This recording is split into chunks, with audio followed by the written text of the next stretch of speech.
পিয়ালি কমে আপনাদের স্বাগত। আর পিয়ালি কমে আপনাদের স্বাগত।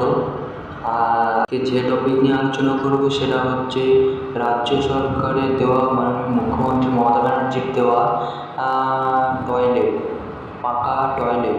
তো সেটাই কী করে পাবেন, কীভাবে হবে, কীভাবে টাকাটা পাবেন, সেই বিষয়ে আজকে পুরো ভিডিওটা স্কিপ করবেন না, পুরো ভিডিওটা দেখবেন। আর এই চ্যানেলে নতুন হলে চ্যানেলটি সাবস্ক্রাইব করে বেল আইকনটি অন করে দেবেন। তো চলুন শুরু করা যাক। প্রথমে এখানে দেখতেই পাচ্ছ হচ্ছে পাকা টয়লেট অ্যাপ্লাই।